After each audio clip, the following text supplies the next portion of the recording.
Welcome to the 22nd TESOL Macedonia, Thrace, Northern Greece Annual International Convention, Back to Basics.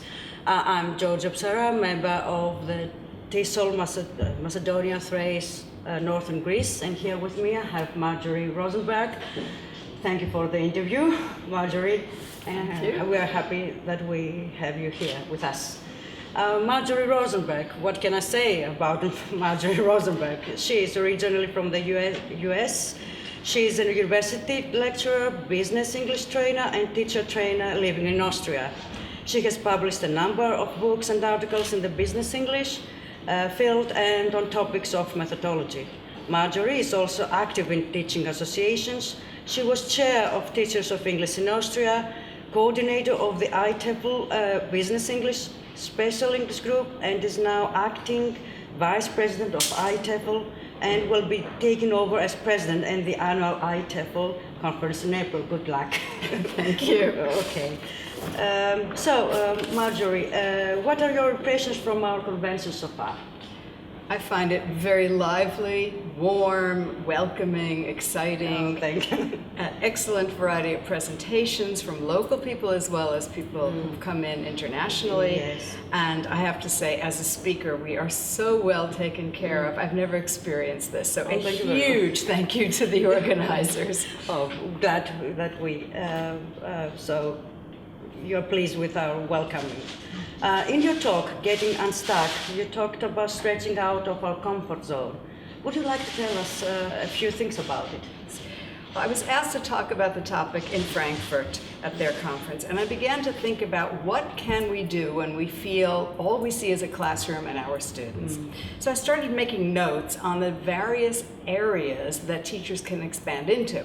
And then I went to both, I think, Twitter and Facebook, and crowdsourced, and wrote to teachers and said, these are topics I'm interested in. Could you tell me what you're doing? And altogether, 22 colleagues around the world from 20 countries, including from Greece, of course, responded and had unbelievable ideas and things I had never even heard of. I had to look them up on Google to find out what they were using because I didn't know things like Vocaroo or Mentor Mob.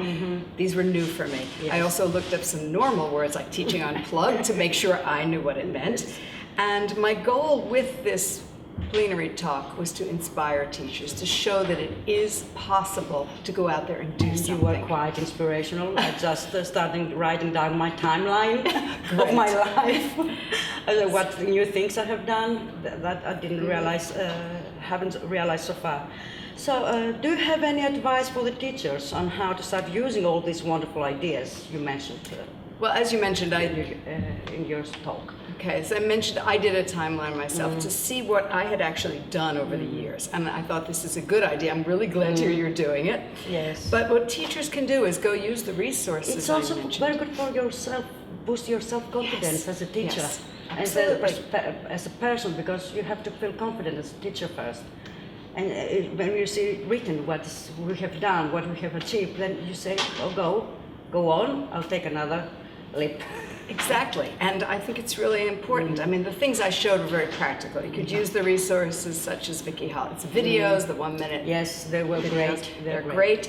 The Facebook page that started here in Thessaloniki, I'm trying something new with Theodora. Yes. TED Talks, which vary in length and in level.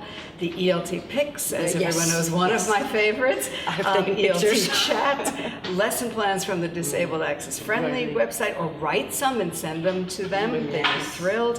And talk to colleagues. They can be wonderful sources of support and ideas. Try out new methods, new subjects, new technology. Branch out and see what you come up with. That's the good thing about social media, because you can't meet them in person. So. And they're all willing to share. That's the good thing. Yes. That's the good thing. Okay, in your opinion, what should the main focus of education be? Sharing, of course. I divided this in two areas. One is teacher training. Yes. And there, I think we need to teach teachers to be flexible, to have people skills, which are as important as the methodology, and to learn to prepare, but be ready to improvise.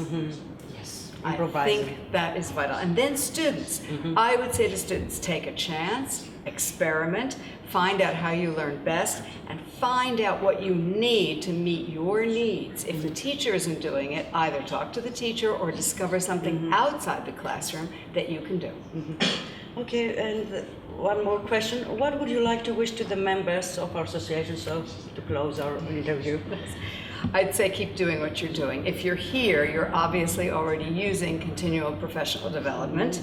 So keep talking to people, share ideas, learn with energy, go back to the classroom with that energy to inspire your students, and take a chance at this conference, because I talked about doing something new and I feel it's important to walk the talk. I gave my first Pechakucha ever. Oh my God, that was an experience. It was a real experience, and now I have another thing I can add to my timeline. So Yes, I'm thrilled. me too. I'll just write it down.